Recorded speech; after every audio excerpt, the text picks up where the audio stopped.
Hi guys, welcome to my video about Poppies by Jane Weir. Now this is actually a really lovely emotional poem. Lots of the poems in this anthology, especially in the conflict section, are all like action, fighting, drama, and this is just a memory of a mother, and it's really quite sad. Before we begin, you can see behind me, I've got my what, why, how, I. That's really important for poetry. You should always in your paragraphs think, what is it that I'm talking about? Why am I saying it? How has it been done? So how has the writer put this together? Similes, metaphors, whatever we're talking about. And I, how do I feel about this? What's a personal, as a reader, kind of emotion that comes? So what, why, how, I, easy to remember, but really important for every single paragraph you write. Now, before we begin, and I share my screen with you, just want to go through a few notes because your anthology essentially should look like this. Okay, with loads and loads of annotations. Now, if it doesn't, why? Because it's so important. Every single thing that you need to know should just be in your anthology. It's the best place for it to be, and you've got all of your notes in one place. So I'd like to write a little bit about the context at the top, just above where the poet's name is. So if we just begin, there's a few notes really to make about Jane Weir, because for many of you, this will be the first female voice that's coming through in the poems. It's written by a female and it's written from the perspective of a mother. So she takes on this persona of a mother whose son is going off to war. And this is really important because she's trying to make this statement that you don't have to be directly involved in that conflict. You don't have to be on that battlefield, like so many of the other poems, for that conflict to have an effect on you. And she helps us understand the impact that it has on all of those left behind and the mixed emotions that she feels of pride and sadness. Pride because of what he's doing, sadness because she understands that she's probably never going to see him again. So there's a really nice perspective in this poem, and it is a little bit different to some of the others. Now, just before we begin, we're just going to make a little note that this is written as a monologue. That's on purpose, that's a deliberate thing. That is essentially to make it a lot more easy to follow, a natural voice. She doesn't want any tricks in this. She wants you to feel the emotion that she feels. She wants you to feel like she's talking in natural speech about her experiences. These are memories that she's having. And that's going to be really, really important. So we've got an easy, natural movement in terms of our structure here. And we also have a lot of contrasting imagery in this poem, as you'll notice as we go through, of conflict and war.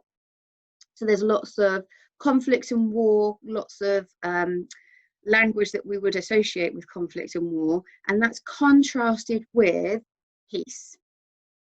And you can make grade 7 pluses your own interpretation of perhaps why we've got those conflicting, those opposites in there of peace and war, and perhaps what it is that she's trying to say. But let's make a start. I will share my screen with you as always, and we will get cracking. So you can see here, I've got some annotations for you, and I'm going to talk through them with you, so please do not to worry. First thing that we need to think about is title Poppies, really, because Poppies to us today make us think of Armistice Sunday, which is Remembrance Sunday to a lot of you guys.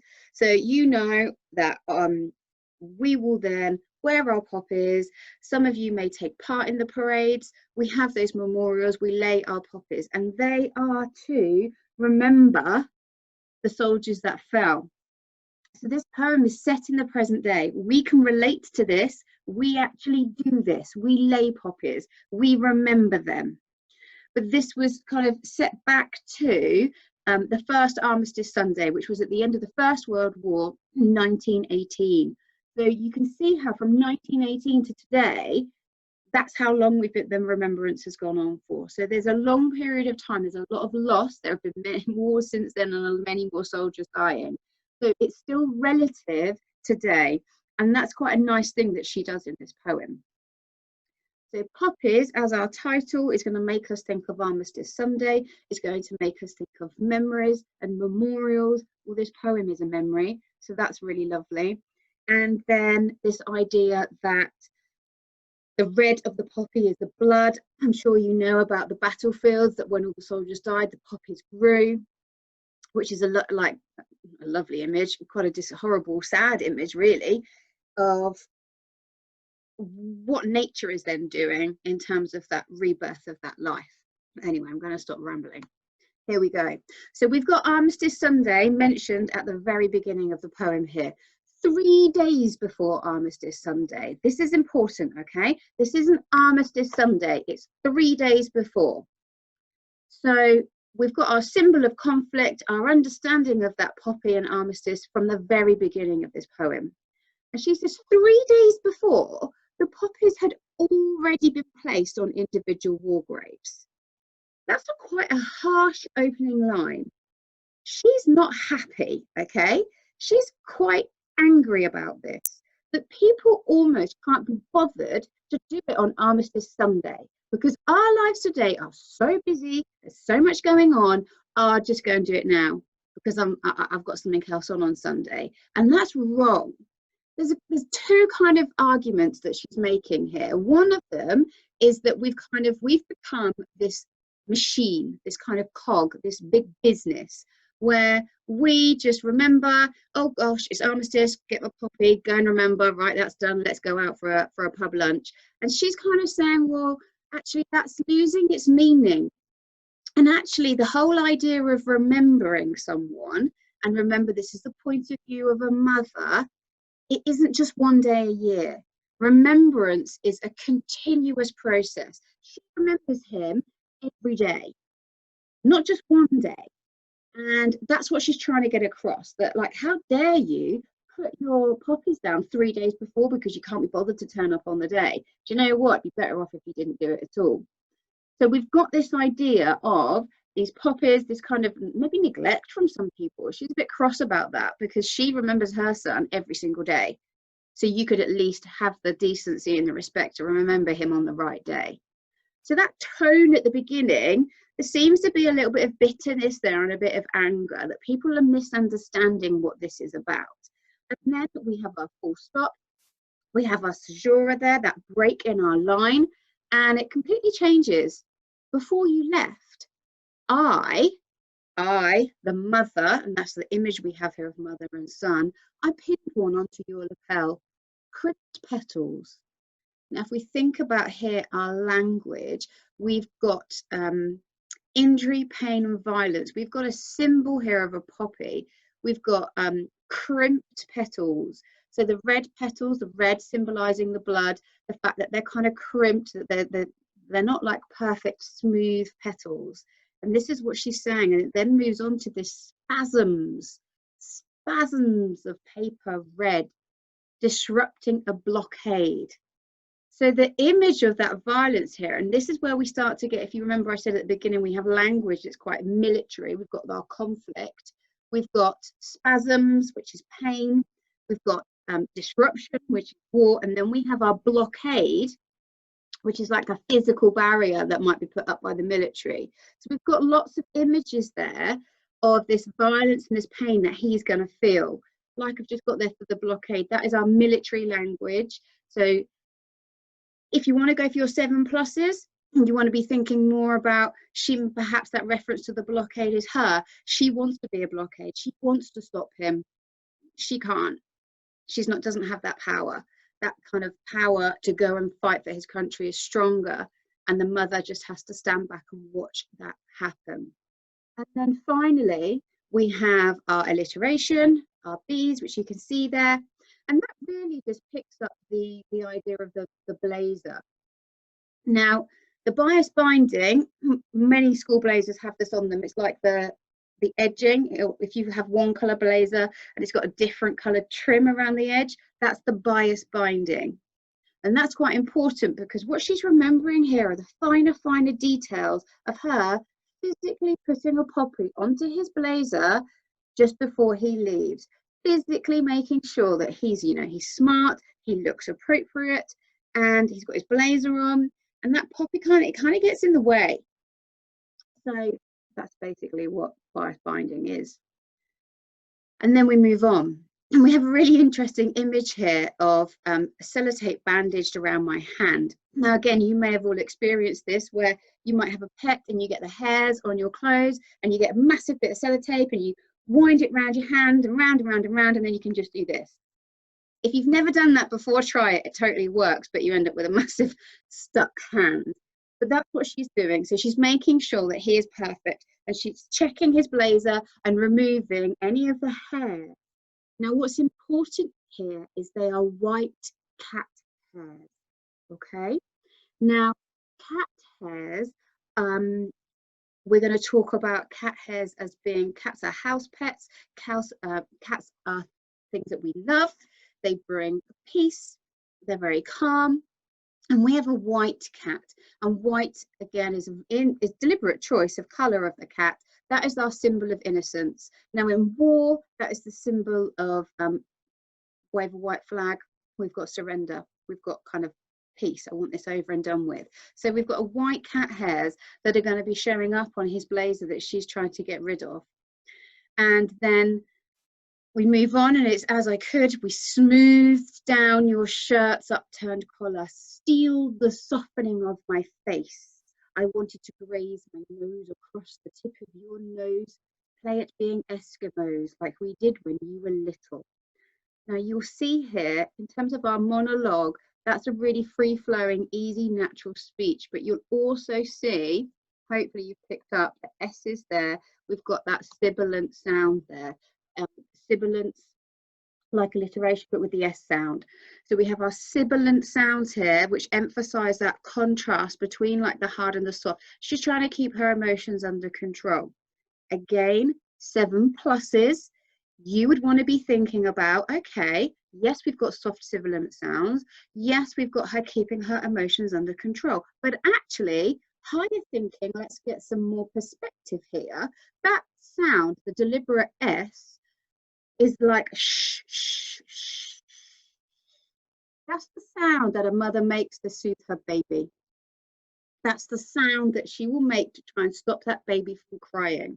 So if we want that higher perspective and that higher thinking here to get those top grades, we want to be thinking about how she is soothing perhaps herself. She's holding herself together. She's making this shushing sound almost that she used to make to him as a baby when he was crying, and now she's almost doing it to stop herself from falling apart. She's trying to hold it together whilst he's still there, but that's that emotion that's coming through from her. So there's an interesting kind of idea there if you want those higher grades. And then obviously in here we've got our image. Again, as I mentioned, we've got our language that links to war, to conflict. So we have like that physical graze, the physical bandage. Now there's a lovely image here just before we move on of them rubbing noses like Eskimos. Now if you don't know, obviously Eskimos are completely covered because it's freezing. So their affection is by rubbing noses with another Eskimo. That's that kind of like an Eskimo kiss. So she's going back to a memory that she used to have of her and her son when he was little. So we've got a memory almost within a memory here of that relationship. Their relationship is really, really close, and she almost wants him to be that young again so she doesn't have to say goodbye to him. She doesn't have to let him go. And then we have again that full stop. I've just marked that for you so you can see where we are. So we then have another pause within that break. We have that caesura there. I resisted the impulse to run my fingers through the gelled blackthorns of your hair. So again, as he would have done when he was younger, should have been able to play with his hair, should have been able to ruffle his hair, but now he's older, he's got his hair done. Don't touch the hair. I get that, okay? Don't touch the hair. He could have spent a long time gelling that to make that perfect, so hands off. She respects that. She wants to do it, but she doesn't. She respects him and she respects that. But the image of his hair in itself brings again that idea of conflict. Because if we think about blackthorns, we've got a metaphor here for something being prickly. Blackthorns are really spiky, they hurt, they get stuck on stuff. So we have this response to, like, he's trying to be mothered, and the blackthorns are very spiky and dangerous. She's talking about his hair here, but there's still that reference and that memory to her, this thought to her that he's going off into danger. And we then have all my words flattened, rolled, turned into felt. So she doesn't feel like she can say anything to him. Now, if we link back to that blockade, she can't stop him physically, and she just feels like there's nothing I can say. There are no words that are going to make this any better. And it's like they've all just been flattened out. They've all been destroyed. So she can't do anything that she wants to do anymore. So we have a stanza here, the second stanza, that's actually really a touching contrast of the love between her when they were a boy and her now watching him leave in stanza 1 as a man. And within this stanza, we have the contrast of him as a boy now leaving as a man, and how he had that childlike innocence and she kind of had that relationship with him, but now he's a soldier. He's probably still a child, but he has to be brave. She's sending him off. So there's a massive change in their relationship there. And then we move on to our next section where we have slowly into felt, slowly melting. Now this is that we have kind of some enjambment before where we run from one line into another, and it continues this metaphor of kind of saying goodbye to him and her words being kind of destroyed, because we actually have here this melting, this image here of melting, almost like their relationship, the life that they had, his childhood is slowly melting away. It is slowly disappearing, just like her memories of him will slowly melt and fade. She knows he's probably not going to come back. So there's a strong emotion here of her saying goodbye, and that imagery is really important. And then I like this bit. It's not about him, and that's where Weir's done a really nice thing in terms of us having a perspective of other people. If you remember at the beginning, I talked about how this is the sadness and the pride that those left behind are still affected by the conflict and the war. So she turns this isn't him anymore. This is I. This is personal. This is me. Soldiers are supposed to be brave. She says, I was brave. So remember, she's shushing. She's trying to keep quiet. This is the difference in that bravery. He has to have that bravery to go and fight in the war. But she also has to have that bravery. 1, to say goodbye to him. 2, to kind of let him go. And 3, to hold it together when she's saying goodbye, because she doesn't want to fall apart. So we have, I was brave. No one ever thinks about me, but I was brave as I walked with you to the front door. Threw it open, the world overflowing like a treasure chest. So as she opens the door, you can see the excitement of him. We've got that simile there of her opening him up to his freedom and him thinking he's going to go and explore the treasures that what the world has to offer. The world is like a treasure chest, and it's really exciting and it's quite magical. That's how he feels because of the, the age and what he's going off to do. But the reality, again, it's quite sad that she's opening this door and she's holding it together. I was brave. And then she watches him go. And we have a split second and you were away. That's how quickly he's gone.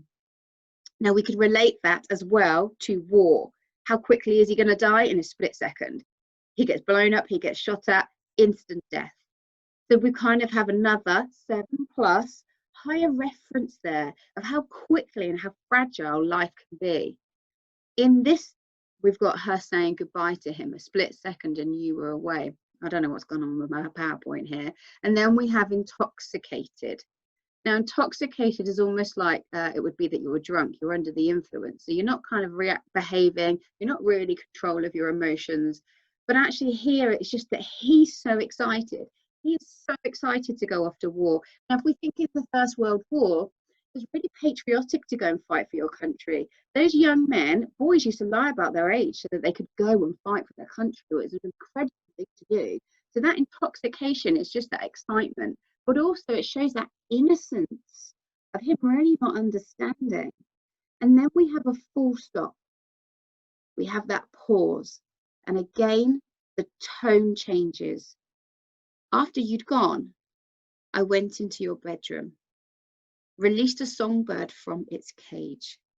And it's become really sad. She's held it together. She's brave. She's proud. He's excited. Off they go. But that moment, that full stop, and then he's gone. And the songbird is obviously really important. So I'm just going to put all these up because I've already said them.